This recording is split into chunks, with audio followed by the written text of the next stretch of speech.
Hi, I'm Jeremy Schuback and I want to show you how to make a good video tutorial. This is a bit meta, but I think we'll be alright. Alright, so here's the tools that I use in order to make video tutorials. In order to record the thing, I use something called ScreenFlow. It is the very best program for Macs. I'm talking about Macs here. If you have a PC, I hear Cam Studio or Camtasia Studio Pro is the best. I can't make any claims. Now, ScreenFlow is a little bit pricey. It's $99, but you can try it for free. But it's the very best. You can do editing with it, in it, all of that. Here, let me show you. I have it open right now. I can just click on a clip and unable to split clip. Okay. Move it to the marker, split it up, move something here. I can add in media, all sorts of stuff. You can go to their site, just type ScreenFlow into Google and you'll get their site right there, and they are just incredible. You can speed up clips, slow down clips.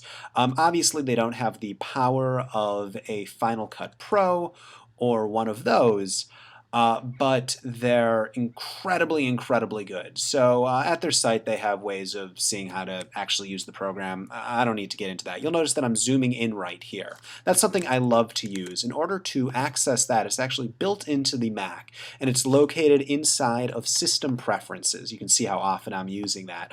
Go down to Universal Access, click it, and then you get the option to turn on zooming. Shortcut key for this is Control-Alt plus sign and Control-Alt minus sign. There's a couple of options. So I'm going to go into options.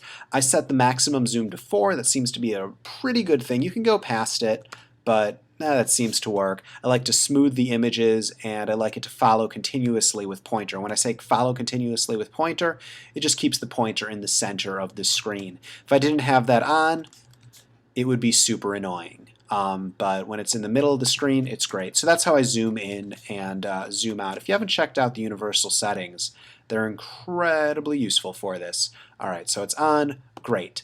The other thing that I use is a microphone. Actually, for this tutorial, I was lazy, so I'm just using the built-in microphone. But when I'm not feeling lazy, I use this little thing. It is the Samson C01U. It plugs directly into the USB. It comes with software. Obviously, if I had an M-Box, I would use something more professional, but it just seems to work. It seemed to be a good meeting of cheap and quality. I spent a lot of time researching what the best solution was. However, that was 2 years ago. If someone has a better solution, awesome. Another program that I use is something called Backdrop. Now this makes it so it's located at just Google Mac Backdrop. It's located at this URL, and it just makes it so if you ever go to your your desktop, you're not seeing all sorts of random stuff. You're just seeing a solid color backdrop. All right, one more thing that I really like to use is something called Mouse Pose. So it's located at this URL. It's called Mouse Pose, and the actual built-in Mouse Pose effect I don't find to be incredibly useful.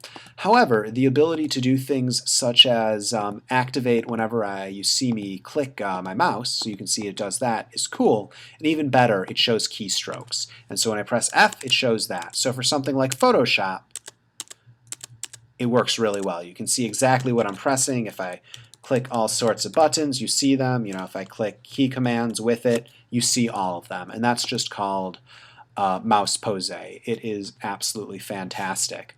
And those are basically all of my secrets. I mean, there's not too much else to show here. This is just the interface for ScreenFlow with me with a very serious face.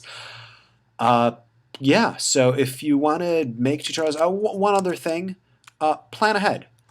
So for instance, I did a tutorial dealing with the stamp tool, and I set up all of my files in advance, exactly what I was going to be going through. So I was able to do a very succinct tutorial where everything was able to just jump directly in place. And I do that with all of my lessons. This is what I have for my Photoshop. This is what I have for various other programs that I've taught before. Just, it's all about planning, because, there's a lot of ways to trick out what you're doing. If you plan, that's what matters. In order to stop your recording, you go up here, you click stop. We're going to do that. I hope this was helpful. All right, Jeremy Schuback, glad you joined me.